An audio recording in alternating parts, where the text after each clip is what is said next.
เทคนิคเทสตามแท่งเทียนเนาะเป็นเทคนิคที่เบลงไซมาดนเนาะแล้วรู้สึกว่ามันค่อนข้างว่าโอเคแล้วก็ค่อนข้างว่าตอบโจทย์ให้กับเฮาในการที่นำเข้าสู่การเทรดเนาะทุกคนเนาะในงบประมาณที่เบลงเอามาเทรดเนาะและมื้อนี้เบลงก็จะมาเทรดให้ทุกคนเบิ่งด้วยเทคนิคแท่งเทียนที่เบลงนำใช้เป็นประจำนะทุกคนเนาะ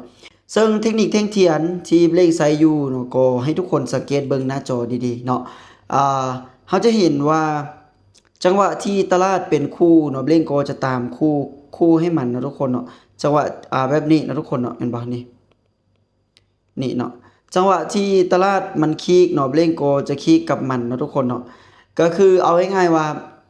ใช้ตามรูปแบบของตลาดนะทุกคนเนาะซื้อขายตามจังหวะของแท่งเทียนตามรูปแบบของตลาดเนาะมาเดี๋ยวเฮามา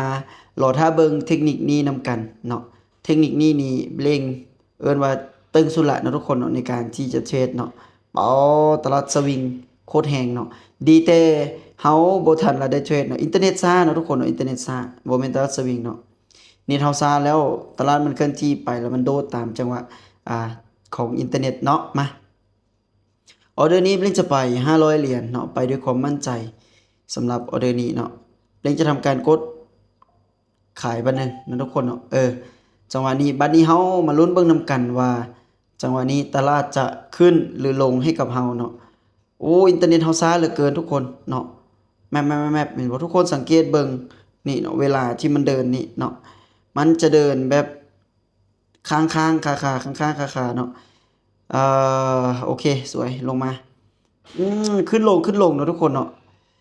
หันลงมาแม่โอ้ โอ้ยเสมออีกแล้วเนาะเทคนิคนี้เป็นว่าเฮาเสมอเนาะทุกคนเนาะขึ้นลงอยู่ทุกคนเนาะแต่ว่าบ่ได้บ่เสียเนาะเสมอก็คือมันคืนเงินให้เฮาเนาะเฮาก็ยังบ่ลดความพยายามคือว่าเฮายังมีความตั้งใจที่จะเข้าสู่เทคนิคของเฮาแต่ว่าเฮาจะรอก่อนเนาะรอจังหวะที่มันตรงกับรูปแบบของตลาดที่เฮาเคยเจอเฮาเคยเทรดที่ผ่านมาแล้วเฮาจึงจะทำการกดเข้าออเดอร์ทันทีเนาะเดี๋ยวเฮามารอก่อนนะทุกคนเนาะ เฮามาเบิ่งเทคนิคนี้นำกันนะทุกคนเนาะในจังหวะนี้ก็ถือว่าเป็นนักเรียนที่มีแรงซื้อเข้ามาและเป็นกับกงกับคำอธิบายของเฮาว่าถ้าในกรณีที่แท่งนี้นะทุกคนเนาะเห็นบ่เนาะเป็นนักเรียนสีเขียวแบบนี้แม่นเฮาจะกดขายลงมาเพราะว่าตลาดมันกำลังเริ่มที่จะสลับกันขึ้นสลับกันลงเนาะมันคือนิ่งแท้วะจังหวะที่เฮาออกออเดอร์นะทุกคนเนาะอ้าวเป็นอีกละเสมออีกแล้วตินี่ โอเคน่าจะบ่เสมอแล้วน่าจะวินแล้วทางนี้เดี๋ยวเล่นเกมแคปจอไว้ก่อนลงมายาวสักขนาดนี้นะทุกคนเนาะอืมน่าจะบ่มีปัญหาแคปจอไว้ก่อนอ่ายังคงลงต่อเนาะทุกคนเนาะเป็นแดงๆที่โคตรยาวโคตรงามเลยทุกคนเนาะสำหรับออร์เดอร์นี้เนาะเดี๋ยวเร่งจะอธิบายให้ทุกคนเบิ่งเนาะในออร์เดอร์ที่เร่งได้ออกไปเมื่อกี้เนาะเอาล่ะเนาะทุกคนเนาะ คือเบลเล่งได้บอกทุกคนเนาะว่าจังหวะของเล่นมันจะตามตลาดเนาะถ้าตลาดเป็นคู่แบบนี้เบลเล่งก็จะตามคู่เนาะถ้าตลาดสลับแบบนี้เนาะทุกคนเนาะเบลเล่งก็จะสลับกับมันเนาะทุกคนเนาะเส้นจังหวะนี้ที่เราเห็นเนาะก็คือมันสลับแม่นบ่เอาแห่งซื้อแห่งขายแห่งซื้อแห่งขายเนาะอันนี้เป็นเทคนิคที่เบลเล่งใช้เทรดอยู่เป็นประจำและเทรดเป็นว่าเทรดสร้างกำไรให้กับตัวเองตลอดนะทุกคนเนาะ มื้อนี้ก็ถือว่าเฮามีกำไรเนาะทุกคนเนาะมีกำไรเพิ่มขึ้นเนาะจากงบของเฮาเมื่อกี้2,200ปลายตัวนี้2,700ปลายเฮากำไรมา400ปลายเนาะทุกคนเนาะอินเทอร์เน็ตช้าแฮงทุกคนเนาะ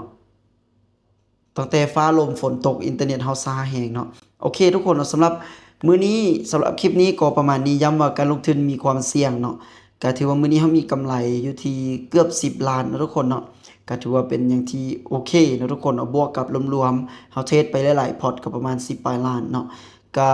ยังย้ำว่าการเทรดมีมือบวกมีมือลบเนาะการเทรดก็มีได้มีเสียนะทุกคนเนาะบางมือลบเล่นก็ลบบางมือบวกเนาะเล่นก็บวกเนาะฉะนั้นแล้วไผที่บ่มีความรู้บ่ควรลงทุนเด็ดขาดเด้อทุกคนเด้อเพราะว่าการลงทุนค่อนข้างว่ามีความเสี่ยงเนาะทุกคนสำหรับคลิปนี้ก็ประมาณนี้เนาะทุกคนเนาะ